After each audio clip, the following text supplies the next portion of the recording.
Hello, good evening, and welcome to tonight's edition of Resistance TV. Israel defines itself as a Jewish and democratic state. But what's the reality? Is it a Jewish state or, as some argue, a white supremacist state? Joining us to consider this question are two esteemed Jewish commentators. Ronnie Barkan, who's an Israeli dissident and activist, who co-founded the Boycott from Within campaign, which is designed to complement the boycott, divestment and sanctions movement. And Tony Greenstein, who's a writer, prolific blogger, human rights activist, and the first Jewish member of the Labour Party to be expelled after being absurdly accused of anti-Semitism back in 2016. So I'm going to start with Tony. Tony, could you maybe set the scene and give us your thoughts on that question, please? Yes, okay, thanks, Chris. This whole debate, really, when Yoav Litvin wrote for Al Jazeera an article in January 2019. And if I go to it, he wrote an article called The Zionist Fallacy of Jewish Supremacy. And then I wrote in response the following month, Why Israel is a Jewish, not a white supremacist state. So really, that was the beginning of this debate. Now, I think the question really is, what is meant by a Jewish state? I know what the Zionists mean, but what do we mean by a Jewish state? And I think it's really quite simple. Yoav Litvin went wrong, and he went very seriously wrong when he said that framing Zionism as a Jewish and not white supremacy is a dangerous proposition. And he went on to argue, to maintain this abusive white supremacist dynamic, Zionist propagandists have promoted the anti-Semitic fallacy that Israel is a Jewish state which represents Judaism and thus all Jews. Actually, Israel does not argue or maintain that it represents Judaism. It's never been that arrogant because, for a start, what is Judaism? What it argues is that Zionism is rooted in Judaism, and indeed the two are interlinked. And in the words of, I think, Chief Rabbi Ephraim Mervis of Britain, that you can no more separate Zionism and Judaism than you can separate London from the city of London, as it were. The two go hand in hand. Of course, that's not true, because the original opposition to Zionism amongst Jews came from two directions: the secular socialist and communists, the revolutionary Jews, and on the other hand, the Orthodox Jews, represented by Agudat Yisrael.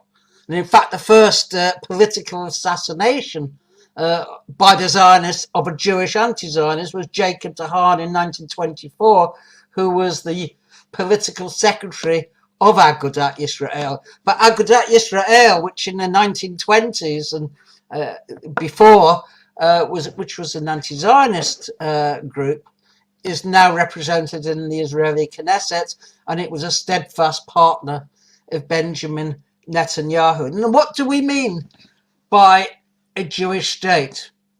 Well, let's just go back to the origins of Zionism itself. And I can think of no better a person than Max Norder. I don't know whether anyone has heard of Max Norder, but he was a deputy to Theodor Herzl. He was a believer in eugenics. He believed, he wrote a book, Degeneration, which argued that criminal traits are inherited. And actually what he wrote on things like degenerate art and morals and so on could have been taken from Mein Kampf. He was a kind of precursor of the Nazis in many ways. And what he said, and he said this to the first Zionist Congress in 1897, and he explained that Zionism, quote, and this was also in an interview with La Libre Parole, which was the paper of Edward Drummond, the leader of the anti-Dreyfus sort. He was the key anti-Semite in France. He said, Zionism is not a question of religion, but exclusively of race. There is no one with whom I'm in greater agreement on this position than Monsieur Drumont. And that's correct. It's not just Max Norder, Moses Hess. In Rome and Jerusalem, the first Zionist pamphlet in around, 1861, said race is primary, religion is secondary. And this is right. The early Zionists, many of them, in fact, most of them, were not believers. They were not religious Jews. Many of them were atheists, although they staked the claim to the land of Israel on the very God that they denied. But that's one of the contradictions, if you like, of Zionism. That Zionism uses the Bible to legitimize its settler colonial enterprise. And we really should be quite clear about that. Well, what do we mean? What is meant by a Jewish state? Is it a state of Judaism? Zionism has never claimed that. What Zionism claims is that Israel is there as a state to perpetuate what it calls the Jewish people or the Jewish nation. Now, Zionism defines the Jewish nation in terms of every Jew, wherever they live in the world, whether they speak British, whether they speak French, whether they speak Spanish, whether they live in Argentina or live in India. And such a concept of a nation is not really just another word for a race. There's no other connection that you can have. It's a racial concept throughout. And that is what Israel has become. It's a state that perpetuates the Jewish people, quote, or in reality, the Jewish race. And I think I want to go to a quote.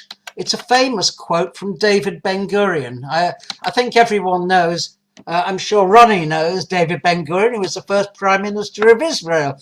And until recently, he was the longest serving Prime Minister. He was a Labour Zionist. But in reality, Labour Zionism was in many ways to the right of Likud and revisionist Zionism. There was nothing progressive about it at all. And if I can be allowed to wander off the topic for one moment, the record of Labour Zionism during the Holocaust and the period of the Nazis, and I'm bringing out a book on this, was worse than that of the revisionists by far. It has to be understood. The revisionists supported the boycott of Nazi Germany. The Labour Zionists were absolutely opposed to it because they were developing the state. But what is a Jewish state? It's a state which gives rights and privileges to those who are Jews. And consequently, it doesn't give them to those who are not Jews. And in particular, the indigenous population, who are Palestinians. Now, I quoted David Ben-Gurion, and he made this clear when he was, if you remember, well, you won't remember, but in 1938, November 1938, there was the famous Nazi pogrom called Kristallnacht, when virtually every Jewish synagogue in Germany was burnt to the ground, where over 100 Jews were killed and thousands were put in concentration camps. And as a reaction to that, Britain, under pressure from the Board of Deputies, which hadn't yet been captured by the Zionists, that was to take place in 1940-41. But pre that, it was in the hands of bourgeois, if you like, anti-Zionists, led by Neville Lasky. And they lobbied and they campaigned for the admission to Britain of Jewish children from Germany. And as a result of the wave of revulsion at what had happened in Germany, the state-organised Nazi pogrom, Britain admitted 10,000 Jewish children. I mean, it was a drop in the ocean, of course. And of course, their parents were not parents went to Auschwitz and so on. But what was the reaction of the Zionists? Did they welcome it? Well, no, of course they didn't. They were vehemently opposed. Why? Because they weren't going to Palestine. And Ben-Gurion wrote, or he spoke to the Central Committee of Mapai, which was the Israeli, on the 9th of December 1938, just a month after Kristallnacht. And he said, if I knew that it would be possible to save all the children in Germany by bringing them over to England, and only half of them by transporting them to Eretz Yisrael, the land of Israel, then I would opt for the second alternative. For we must weigh not only the life of these children, but also the history of the people of Israel. And that is the reality of Zionism.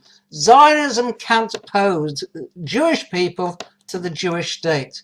But it was a Jewish state. What does it mean by a Jewish state? Does it have Jewish values? How do you define those? I have no idea. Jewish values change because the Jewish people have changed. There is no single Jewish identity. Jewish identities have changed throughout the centuries. And today Zionism is probably the last Jewish identity, but we don't know. But a Jewish state means not a state of Judaism, but a state which gives preference to those defined racially, and the definition of a Jew for the law of return is virtually identical to the Nuremberg law's definition of Jews. It's a state which gives privileges to Jews over non-Jews. Now, let me give you an example as to why that is not an attack on Judaism. Let's look at another example, which is closer to home. Northern Ireland, Ulster, was a Protestant supremacist state. In the words of Lord Brookborough, James Craig, it was a Protestant state for a Protestant people. I don't think anyone doubts that it was a Protestant supremacist state. It gerrymandered, for instance, the Council of Derry. So although there was a majority of Catholics in Derry, or Londonderry as they called it, the majority on the council was consistently Protestant. And if you were Protestant, you would get a house, or you could get a job. Whereas if you were Catholic, you got the leftovers, if anything. That was a state of Protestant supremacy. So were we opposed to the Protestant state? Were we opposed to the Protestant religion? No, of course not. We were opposed to the definition and the use of being Protestant to define the master race and the Untermenschen. And the same as in Israel. The Jew is the master race. Palestinians are the Untermenschen. There's nothing of an attack on Judaism as such. But I also have to say that the majority of Judaism, the Jewish religion, and I know in a sense because my father was a rabbi, so I was brought up in it. I'm not totally ignorant, although I haven't been into a yeshiva for 50 years or so. The Jewish religion has changed. It's changed enormously. I mean, I have a book here by one of the greatest ever Israeli anti-Zionists.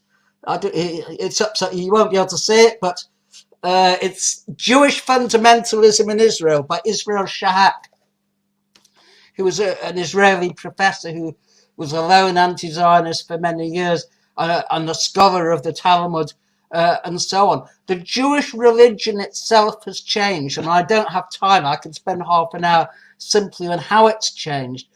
But the Jewish religion in Israel is, if you like, the legitimizer of all the worst evils. The religious nationalists, of course, the settlers. I mean, they are inspired and inflamed by the Jewish religion. I mean, I could give many examples. For example, it's forbidden for religious Jews to go on the Temple Mount into the Al-Aqsa. The reason is because you may tread unknowingly into the Holy of Holies where the high priests went.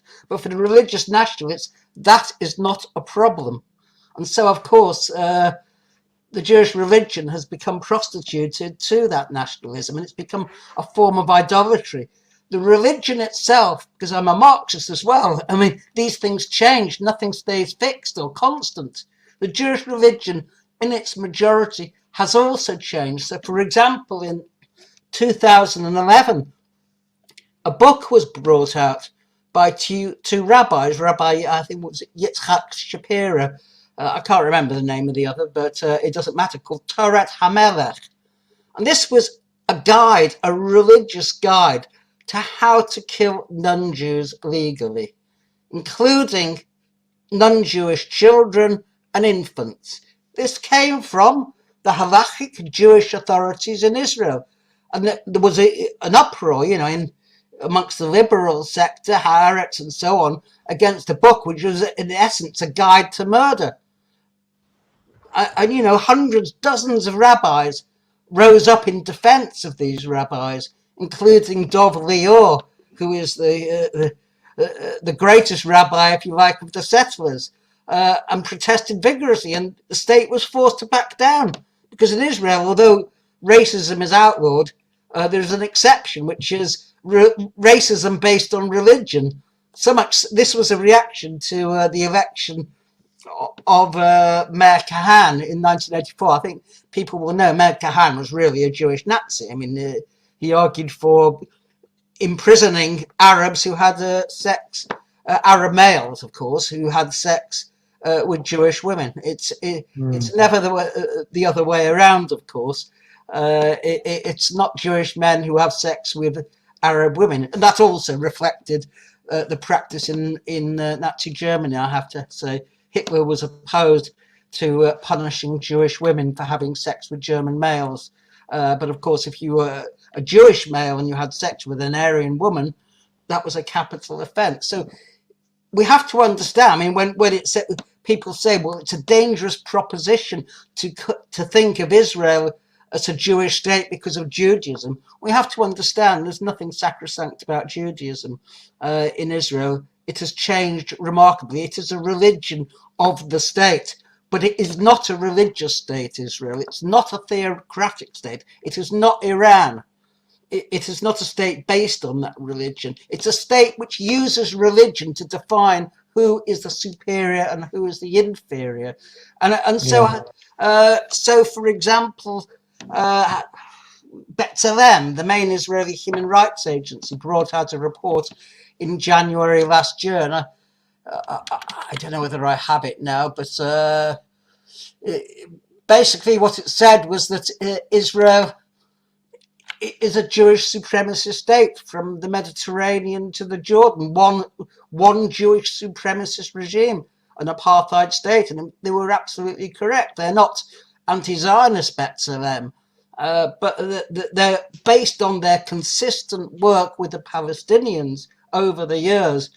They've drawn the conclusion that if you're Jewish, you're privileged, and if you're not Jewish, you're not privileged. And I don't think we should be at all afraid of saying that Israel is a Jewish supremacist state. That doesn't mean that all Jews are supremacists. I think we should be quite clear about that. But the state itself is a Jewish supremacist state. You know, I mean, for instance, I, who was not born in Israel, I've only visited it once, I have the automatic right to go to Israel and claim various grants and be allowed access to land, Jewish land, Jewish national land. Of course, it is true, and Yoav is right, that within that black Jews are discriminated against, the black Hebrews and so on, the Falashas, the Ethiopian Jews, they are discriminated against. I don't disagree. But what is the major demand of Ethiopian Jews and other Jews, the Mizrahis and so on? It was to become equal partners in the oppression of the Palestinians. They did not want to hold the hand of the Palestinians. They did not express and do not express solidarity with the Palestinians. On the contrary, that is their greatest fear, that they will be downgraded to the status of Palestinians. Just as in South Africa, there was that racial differentiation with the coloured. So we have to be quite clear that in Israel, without a doubt, although it is white supremacist in some ways, that is subsidiary and secondary to its Jewish supremacy. But that does not mean, therefore, that people are anti-Semitic because they say it. It's a matter of fact. That's how they define being Jewish. They don't define it on a religious basis, but on a racial basis. So it's actually very easy to convert, if you're a Russian who's not Jewish, to Judaism. But you know, the Israeli Conversion Authority, I didn't even realize until recently there was such a body, but there is, run by rabbis, or I think it's Rabbi Yitzhak Peretz. They have a regulation and a policy of never, ever admitting a Palestinian for conversion. And that's understandable. If being Jewish means you're privileged and a member of the master race, how can it be possible for the untermenschen to convert to the higher race? It would be like in Germany. Could Jews convert to being Aryans? No, of course not. On the contrary, even Jews converted 50, 60, 70 years ago were still Jewish in Nazi terms, even though they'd long converted.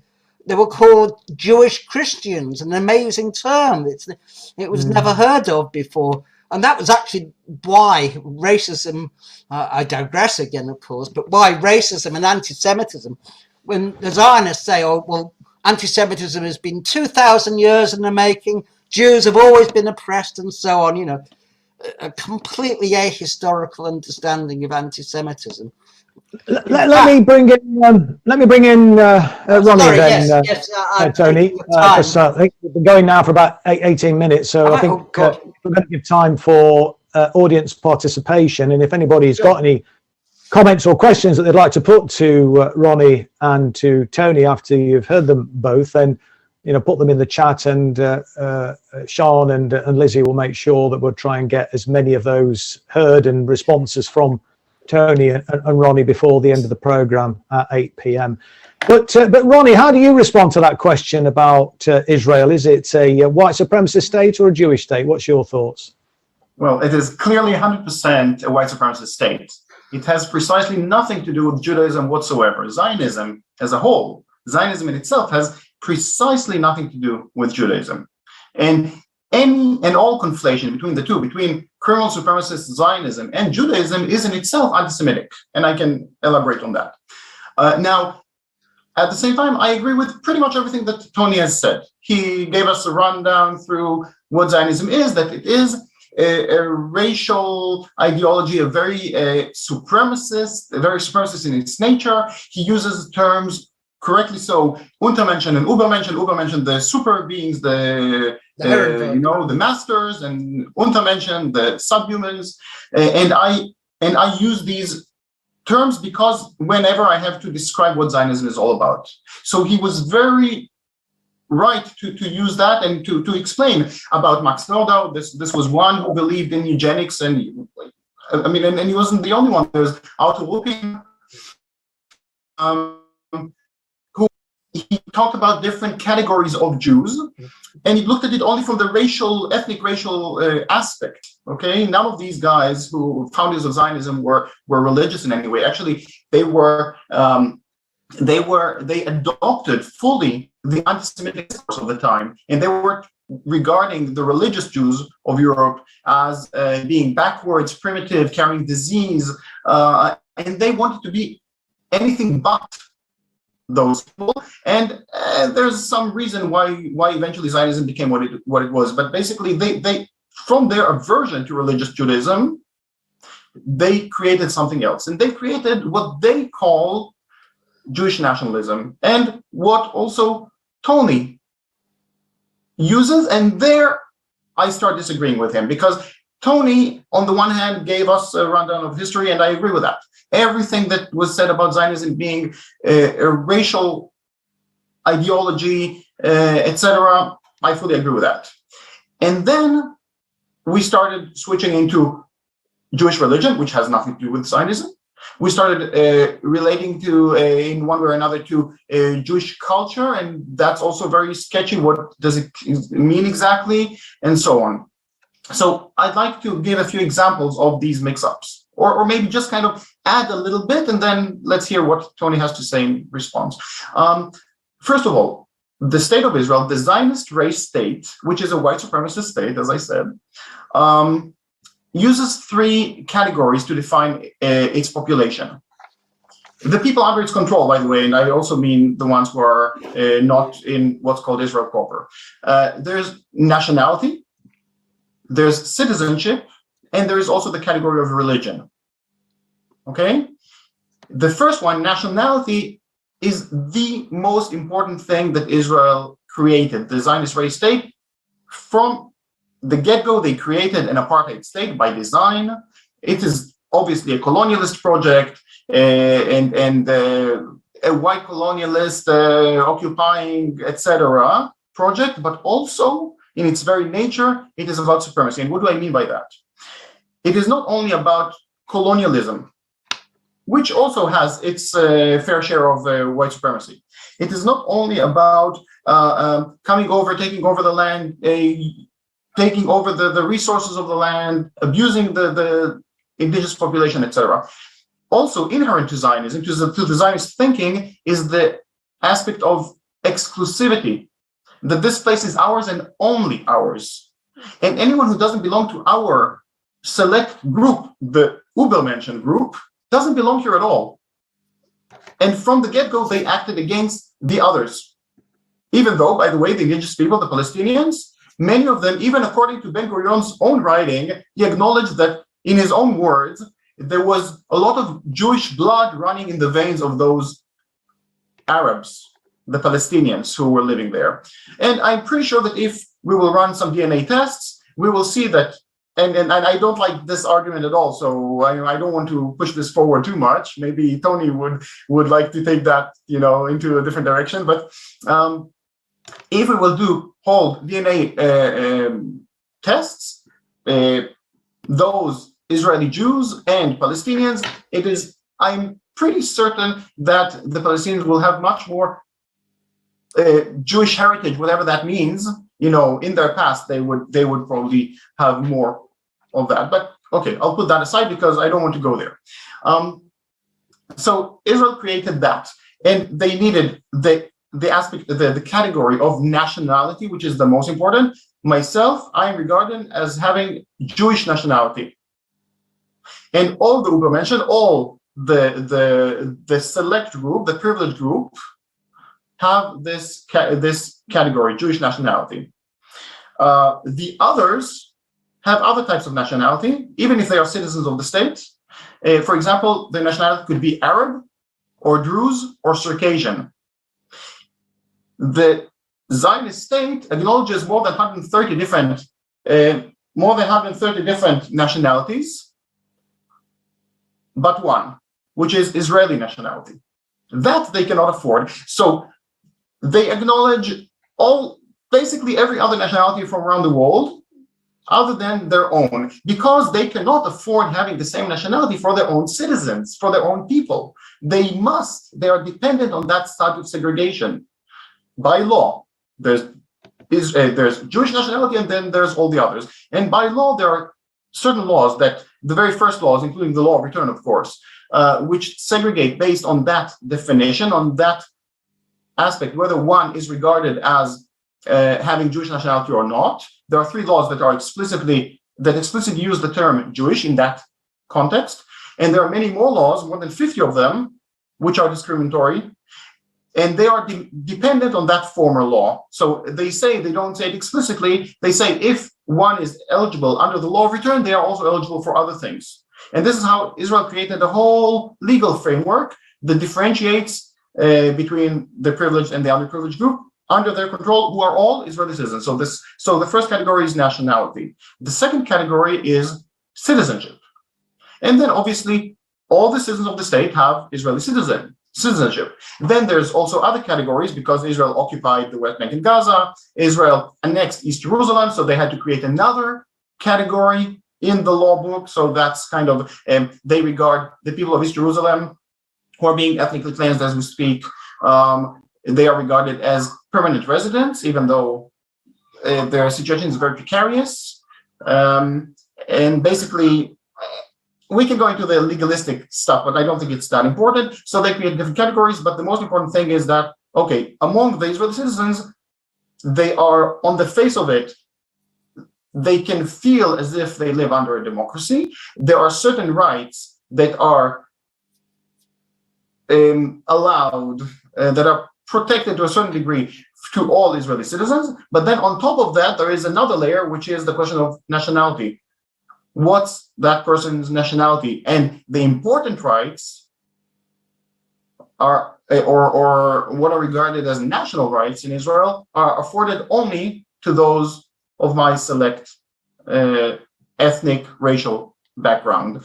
So the Jewish nation-state law that was legislated some years ago has put it very much in the open. It is explicitly racist. It says very clearly that those who are of Jewish background, what Israel regards as Jewish nationality, they are afforded all sorts of rights, and others are not, even though they are citizens of the state. They also say something about the language, the whatever, that only Hebrew is the official language, etc. But the Jewish nation state law hasn't created anything new in the law book because it was all there from the get-go. It had to be there because it was an apartheid state that was founded as such by design.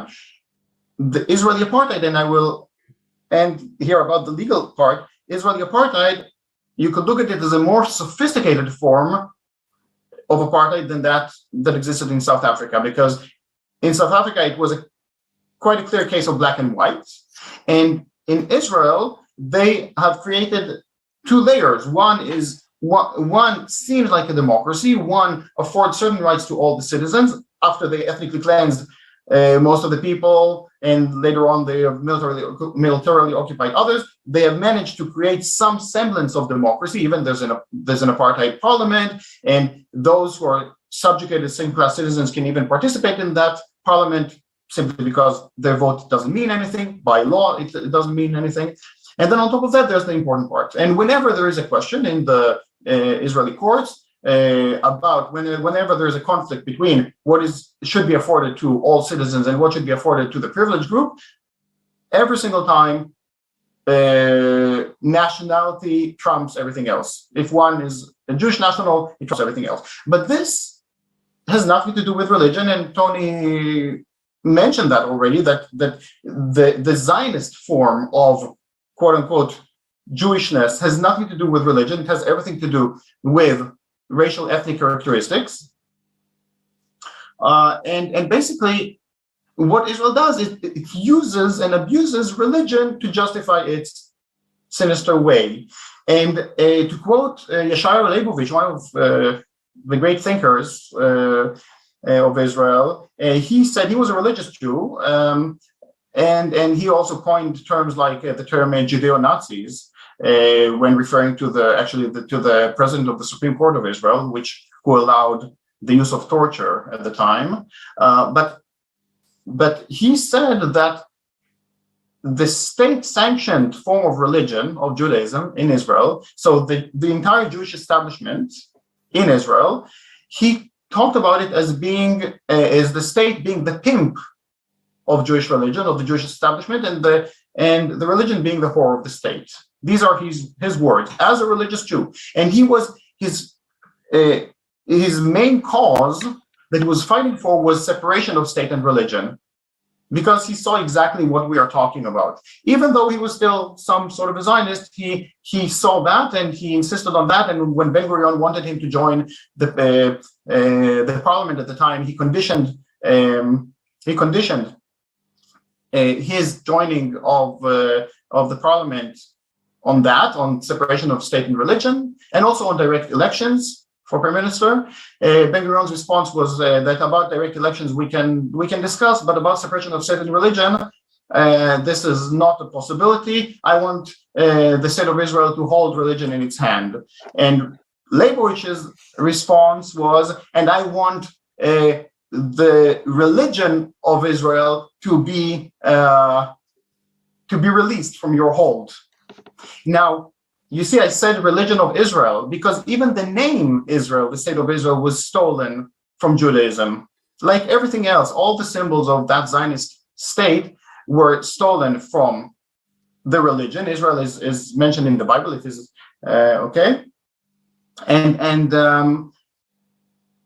this is how it works basically. So we have to make a distinction here. Are we talking about religion? Are we talking about racial ethnic characteristics? Are we talking about maybe cultural aspects, etc.?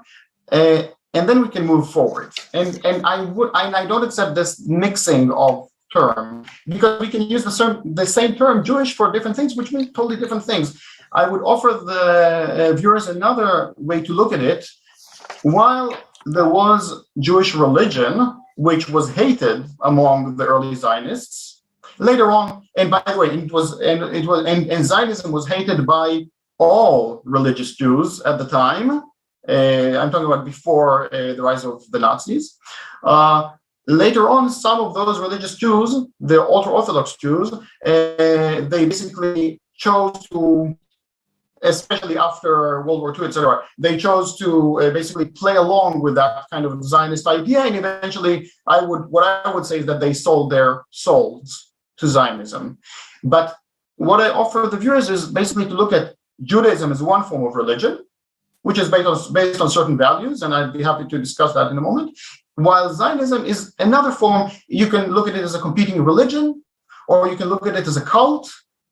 Zionism, I think, is the closest, the way I look at it, is the closest to the KKK, the Ku Klux Klan. Okay. Also, the KKK claimed to be Christian, but no one regards the KKK as Christian supremacy. They just call it what it is, white supremacy. Okay, so the fact that they use a certain term or they claim certain something, we don't have to necessarily take it too seriously. So Zionism is a cult or maybe a competing religion, whose goal is to convert people from Judaism into Zionism. They don't want anyone else, but they want those who were originally Jews to convert into Zionism. And the early Zionists who were all about eugenics, Arthur Lupin, he actually even categorized 7 categories of different racial Jews, and he categorized them according to their skull size and their nose shape and all these horrible ideas, okay, the most racist thinking about it. He promoted that type of discourse, and he said, well, according to him, Jews were some collective of flawed races, and he wanted to, if there is any possibility, to fix that flawed collective. This is what, at least in his views, in Lupin's views, this is what the goal of Zionism was, part of its goal.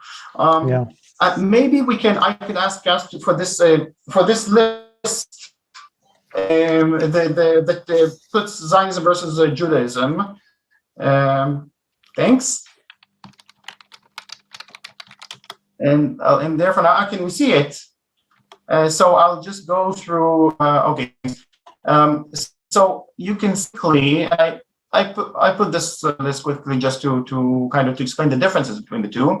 While on the left you have what I call ethnic Jews. Whenever someone calls themselves Jewish and they're Zionist, I refer to them as ethnic Jews, especially when the Zionist state refers to Jews, they mean ethnic Jews. They mean nothing about religion, they mean everything about ethnicity. So Zionism is ethnocentric. It's all about ethnicity or racial characteristics. Judaism, on the other hand, is theocentric. It's about religion and the role that humans play towards worshiping God. Zionism is all about nationalism and ultra-nationalism, and if it has a role, it is subordinate to the state. It is there in order to serve the state. In Judaism, religion is the key issue. It's the state has a role. It is in order to serve religion. So when they talk about a Jewish state in the religion, it is there in order to allow for a congregation of Jews to actually live the most wholesome Jewish life, etc., and to promote Jewish values. While Zionism is, as I mentioned before, it is for us and only, and no one who doesn't belong to us can convert. You know that, and Judaism is inclusive in its nature. Not may convert if they choose to do so. It's a long process, but they can. And the moment that they convert to Judaism, they become full-fledged members of the Jewish people. This is looked at in Judaism. At the same time, in Israel, a Palestinian may convert abroad, may become a full-fledged member of the Jewish people, what's called the Jewish nation. But if they arrive into the Zionist state, they will be told, no, you're not Jewish, and we do not accept that. And in the law, it says that actually Palestinians cannot convert into Judaism. And finally, what is the commonality between this group of people? So among Zionists, I think that there is absolutely nothing in common. They didn't have a common culture. They didn't have a common language. They didn't have a common anything, and you can see this very clearly with the disparity between European Jews and Arab Jews who arrived in the Zionist state. how they were treating each other so different. So there was nothing in common, and this is why the reinvention of the Hebrew language, the revival of the Hebrew language, was key in creating something along with other myths that Zionists created. They needed a common language, and the revival of the Hebrew language was key in order to do that, to have something that is common to those Zionists who come to the Zionist state. And also the one who revived the language also made it sound not so Arabic as it used to be. Because if you listen to Arab Jews speaking Hebrew, for example, Yemenite Jews who were using Hebrew for their prayer, etc., it sounds just like Arabic. We have the same letters. It sounds exactly the same. But the Hebrew that is spoken in Israel and nowadays around the world is very different, and it sounds somewhat different than Arabic. So nothing in common to the Zionists. At the same time, obviously, any Jewish person who follows the mitzvot, 613 commandments or 613 laws, this is the only criteria, basically.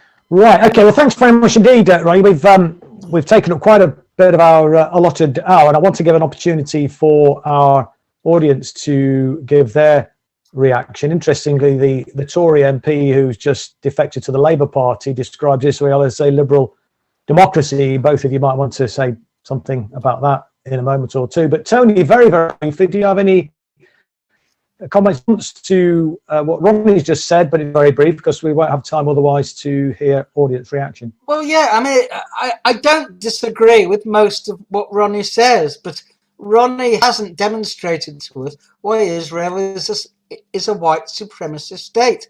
Because if you're Jewish in Israel, even if you're the most downtrodden Jew, a black Jew, you are still superior. You still have privileges that Palestinians do not have. It's absolutely clear that if you go to Israel, you live in Israel and you're Jewish, you have privileges that non-Jews, Palestinians, do not have. And Ronnie confirms what I'm saying, that Israel is not a Jewish state in a religious sense, because being Jewish is a national, that is a racial category. And therefore, when you attack Israel as a Jewish supremacist state, you do it in exactly the same way as you attack the statelet of Northern Ireland, which was a Protestant state. You don't attack Protestantism, but the Jewish religion defined who was the Herrenvolk, the Übermenschen. And there was a historic pact between Ben Gurion and the religious Zionists. It's not true that there was no orthodox support for Zionism at the very beginning. There was a small group called Mizrahi, Rabbi Tzvi Cook, for example. But they were a minority at that time. But a religion doesn't stay the same. Religions become corrupted. And that's exactly what the Jewish religion has. You go to any synagogue in the United States, most of them have the Israeli flag flying.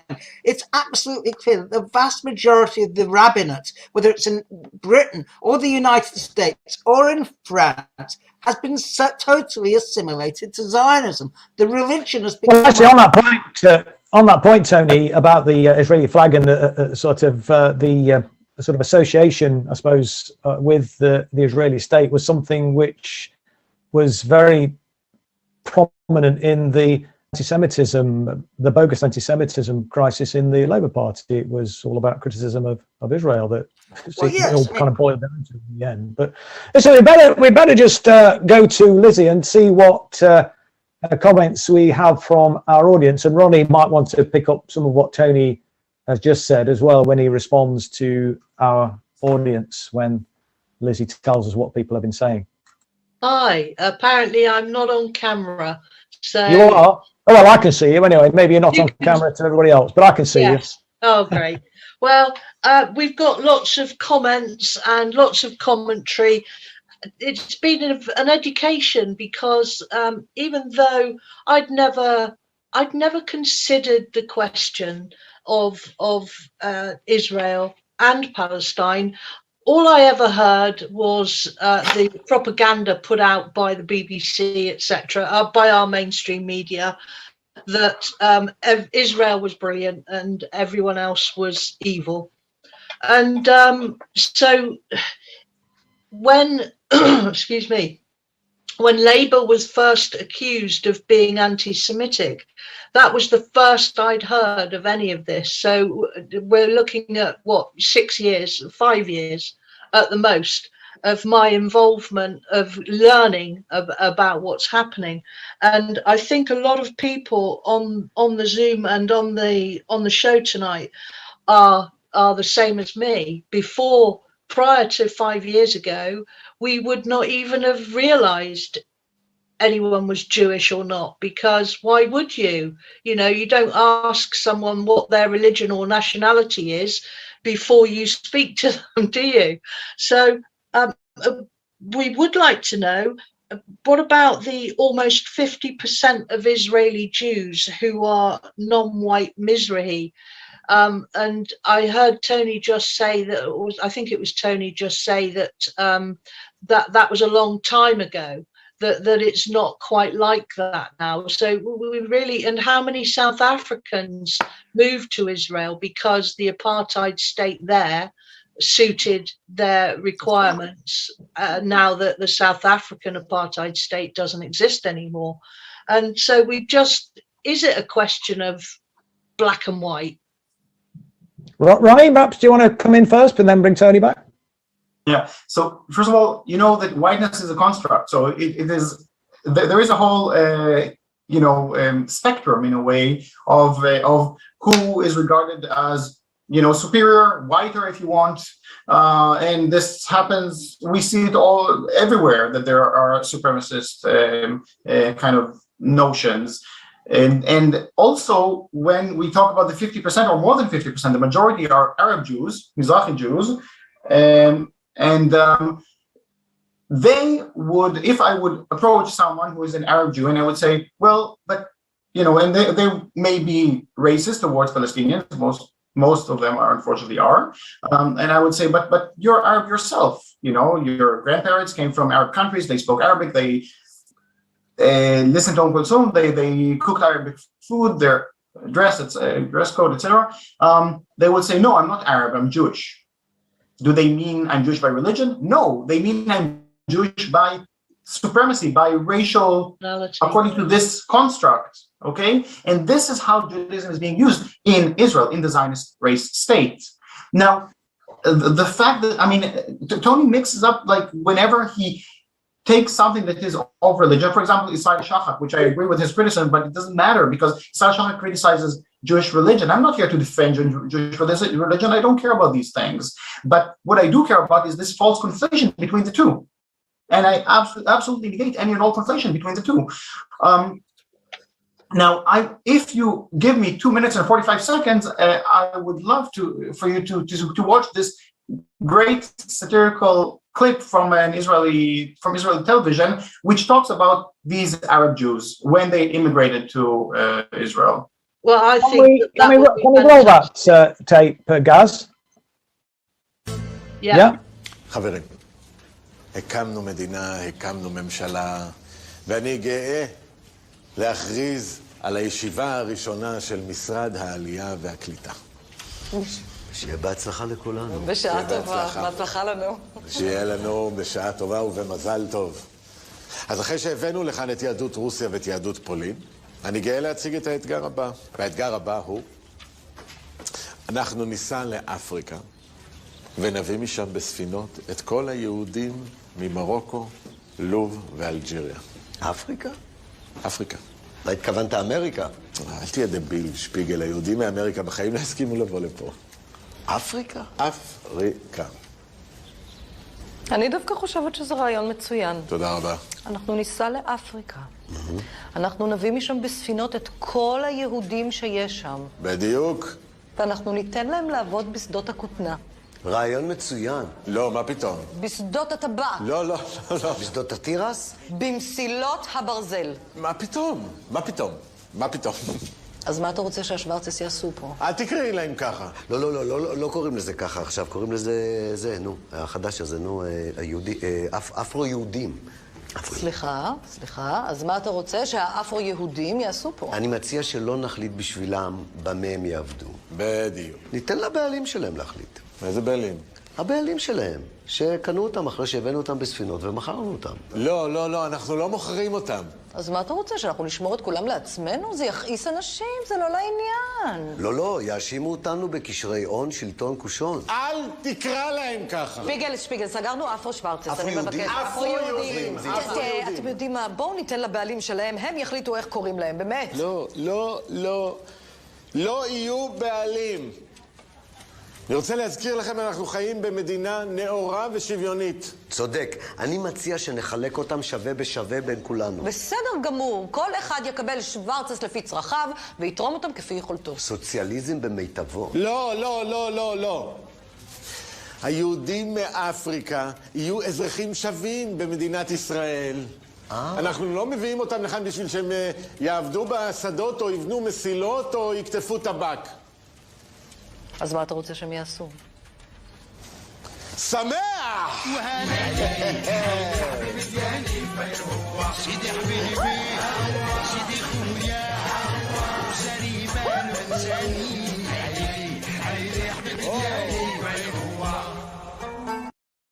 Seconds. Sorry, I didn't realize it was being shown. Yes, okay. Yeah, right. Ronnie, just say a little bit more about that video then and what the significance of it is, and then I'll ask. So this comes from a great satirical show called The Jews Are Coming. This is the name of the show. And then you see that, they play with this term, and obviously they are not religious in any way, but they talk about that. They also give different interpretations to biblical stories, etc. And it shows us basically the first meeting of the Ministry of Aliyah, of Immigration and Aliyah. What does Aliyah mean? Aliyah literally means ascending to a higher level.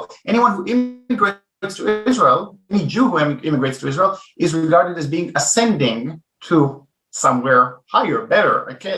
So we have to understand this supremacist mindset. They talk about the Arab Jews and basically how the only way that they can look at them is as slaves, as cheap labor, etc. Now, other than that, thanks for that. And obviously the audience will have had the benefit of seeing that. But Lizzie, just in the last 5 minutes, any further comments from our audience for Tony and Ronnie to comment on? I'm just looking through that now. Funkadelic Fan says, "Oh, that was funny, but very scary." And we are what we practice. And the mention of Afro Jews instead of Afro American, or we don't call our African people Afro UK, do we? No. So that's really strange, because that distinction still seems to be accepted in America, doesn't it? And is that a decision? How many South Africans came to Israel? Do you know? Do you have any numbers, Ronnie? No, I don't. But I'd like to mention, when we talk about Arab Jews, they suffered immensely. I mean, there was the whole. They were sprayed with DDT when they arrived. There was forced X-ray radiation to children. There's the whole thing about the ringworm. There were basically mostly Yemenite and Balkan children were kidnapped, and this was all done with the supervision of the heads of the state. Yeah, but that's true. But who was the base of Menachem Begin and Likud and Netanyahu and so? It is precisely the Arab Jews, because they have become the point of Israel. They're the most chauvinist, the most racist, precisely de-Arabized. They were actually in Iraq. The Zionist bombs to get them out.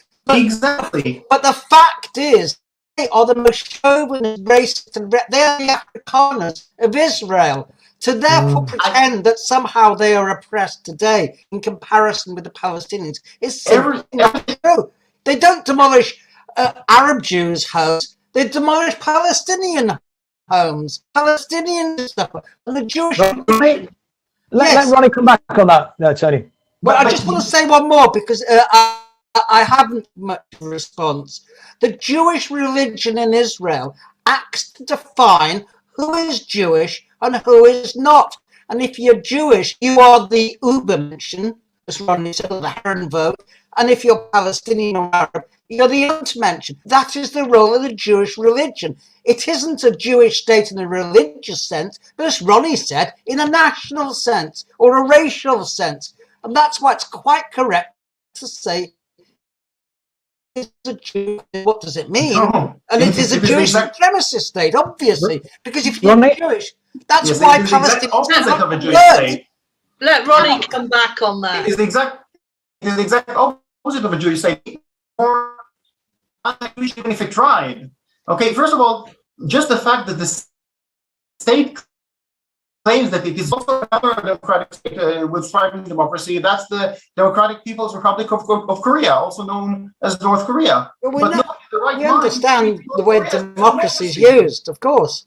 Okay, I haven't read an article recently speaking about North Korean democracy, and yet every article on Haaretz, which is the leading tool of propaganda, talks about Israeli democracy, fighting for democracy, etc.